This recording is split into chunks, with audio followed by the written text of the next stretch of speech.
저 은행이나 뭐 커피 전문점이나 똑같이 뭐 편의점도 있고 뭐 이렇게 해서 우리나라 회사와 동일하게 이렇게 취급을 하면 되고, 특수한 경우에만 이 법인 등기상에 관한 특례법이 따로 이렇게 적용되는 경우가 있을 것이다. 근데 다만 이 경우에는 지금 적용되지 않는다. 그래서 맞는 겁니다. 이 정도로만 알아두고 나중에 이제 시간 나면은 이제 합격하고 나서 이제 찬찬히 이제 이런 별의별 법도 많고 뭐 어마무시하게 많죠. 진짜 우리가 시험 범위로 다루는 것들은 진짜 극히 일부에 불과합니다. 그래서 하나하나 이제 공부해야 될 게 많아요. 그다음 등기사항을 4번 등기사항을 등기하기 전에는 선의의 제3자에 대하여만 대항할 수 없을 뿐 악의 또는 중과실의 제3자에게는 대항할 수 있고, 맞죠? 등기한 후에는 선의의 제3자에게도 대항할 수 있죠. 그러려고 등기하는 거죠. 그게 다만 제3자가 정당한 사유로 이를 알지 못한 경우에는 똑같이 대항할 수 없습니다. 근데 대항할 수 있다고 해가지고, 그러니까 등기만 해 놓으면 선의의 제3자에게도 무조건 대항할 수 있다라는 취지여서 4번이 틀렸어요. 맨 마지막에 틀렸습니다. 맨 마지막. 항상 다 맞는데 뒤를 고치죠. 예외적인 경우도 있지만 거의 다 뒤를 고칩니다. 여기까지는 다 맞는데 제3자가 정당한 사유로 이를 알지 못한 때에는 그때는 대항할 수 없습니다. 제3자가 정당한 사유로 모른 거니까 그때는 이 제3자에게 대항하지 못하도록 제3자의 손을 들어주죠. 다만 이제 그 제3자에게 인정을 해주는 그 정당한 사유라는 거는 굉장히 엄격한 사유. 예를 들면 이 제3자가 천재지변으로 인해서 그 등기소가 물에 잠겨가지고 그 등기소 가서 그 등기부를 열람을 할 수가 없었다. 그렇기 때문에 네가 상업 등기를 해놨어도 내가 등기소에 가서 열람을 할 수가 있어야 그게 의미가 있는 건데, 지금 등기소가 물에 잠겨가지고 홍수가 나서 화산이 폭발해가지고 지금 그 등기소에 갈 수가 없어서 내가 지금 그거를 정당한 사유로 내가 그걸 그 등기부로 열람이 불가능해. 이럴 때에는 그 사람에게 대항하지 못하겠죠. 알지 못하는 때에는 제1항과 같다. 대항하지 못한다는 뜻이죠, 결국. 그래서 요 상법 37 두 개 조문을 이렇게 섞어가지고 냈습니다. 이렇게 까리까리하면 안 돼요. 정확하게 구분해야 됩니다. 등기할 사항은 이를 등기하지 않으면 선의의 제3자에게 대항하지 못하고, 이 반대로는 등기할 사항을 등기했으면 당연히 선의의 제3자에게 대항할 수 있겠죠. 근데 등기한 후라도 이제 예외적인 걸 하나 더 해놓은 거예요. 제3자가 이제 등기할 사항을 등기를 했으면 이때는 그 선의의 제3자에게 대항할 수 있다고 했는데, 그 3자가 정당한 사유로 만약에 이걸 알지 못한 경우, 그러니까 등기소에 어떤 문제가 생겨서 못 갔다. 그래서 그 등기부를 내가 볼래야 볼 수가 없었다. 그랬을 때는 네가 등기를 해봤자 의미가 없기 때문에, 그래서 이 사람을 탓할 수가 없으니까 이때도 역시 마찬가지로 1항과 마찬가지로 대항하지 못하도록 이렇게 예외적인 규정을 더 추가로 둔 겁니다. 그렇기 때문에 이 정당한 사유는 굉장히 엄격하게 판단합니다. 말 그대로 등기소가 어떤 이런 문제가 생겨가지고 이런 뭐 현실적으로 그럴 일이 없죠. 뭐 전쟁이 나지 않는 한은. 뭐 백두산 화산이 폭발해가지고 뭐 서울까지 문제가 되지 않는 한은 뭐 사실 뭐 그럴 일은 없겠지만, 그래서 이게 엄격하게 인정한다. 그 때문에 이 제3자가 뭐 자기가 단순히 몸이 아팠다라든지 뭐 외국에 여행 중이었다, 이런 주관적 개인적 이런 부지 사정 이런 것들은, 이런 거는 고려해주지 않죠. 이런 경우에는 얼마든지 등기했으니까 주장할 수 있습니다. 대항할 수 있어요. 아주 엄격하게 제한한다는 거. 그러니까 여튼 정당한 사유로 이를 알지 못한 때에는 이때는 대항할 수 없습니다. 그래서 결론은 일단 틀리게 됐어요. 조문을 4번이 틀렸고, 상업등기에도 공신력이 인정되지 않죠. 부동산 등기도 마찬가지죠. 공신력 인정되지 않습니다. 그래서 진실과 다른 내용이 등기되더라도 그걸 믿고 거래해봤자 보호되지 않아요. 돌려줘야 됩니다.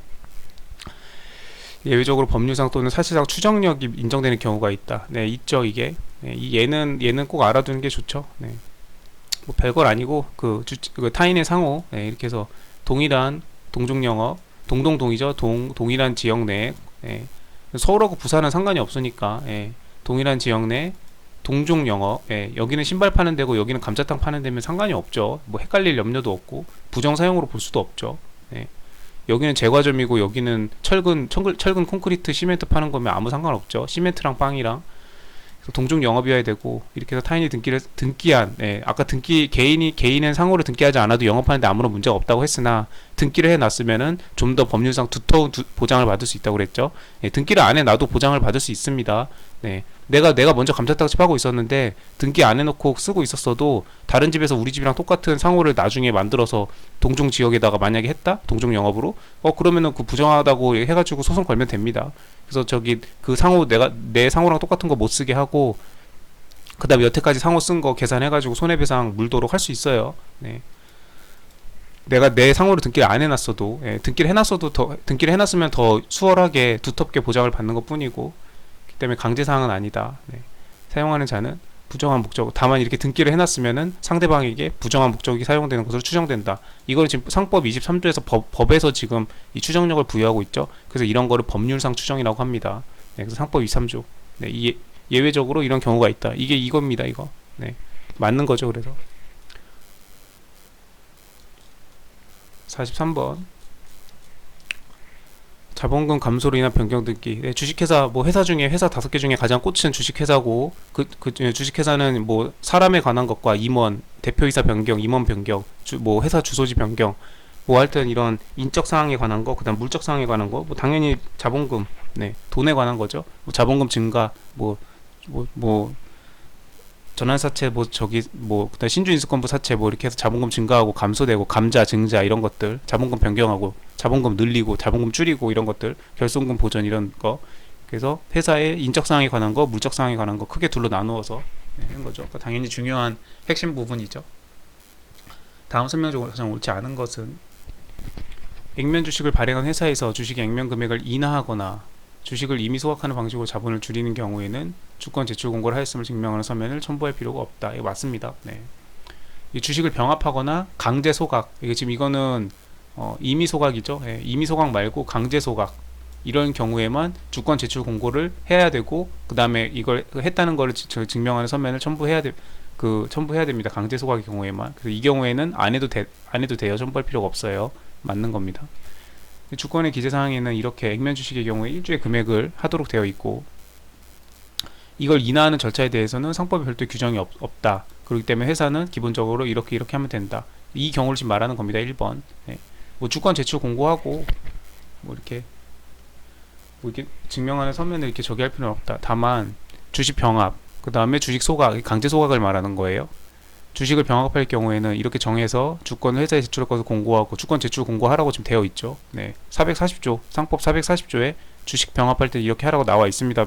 법 조문에. 별 통지된다. 당연히 이때는 주권 제출 공고를 생략할 수 없겠죠. 상업 선례도 있고요. 네, 그다음에 병합 절차에서는 이걸 주권 제출 공고를 하고, 이걸 공고 절차를 거치고, 그다음에 이 공고 절차를 거쳤다는 이 증명 서면을 당연히 첨부해야죠. 네. 그다음에 강제 소각의 경우, 네, 이제 이렇게 하는 게 그렇지 아니하다. 441조 준용한다. 아까 여기 지금 주식 병합할 때 주권 제출 공고 거치는 거를 준용하라고 되어 있죠. 그렇기 때문에 주식이 소각의 경우에는 하는 거다. 이 주권 제출 공고는 강제 소각의 경우에 한정되고, 임의 소각의 경우에는 그냥 임의로 이렇게 해서 실효 절차만 마치면 된다. 대법원 이렇게 판결이 있습니다. 그래서 1번은 맞는 거죠. 네. 이거는 뭐 내용이 낯설고 어려운데 어쩔 수 없어요. 상업 등기에서 공부를 해야 되는 뭐 파트입니다. 네. 잘근잘근 기본서 보면서 공부를 해야 돼요.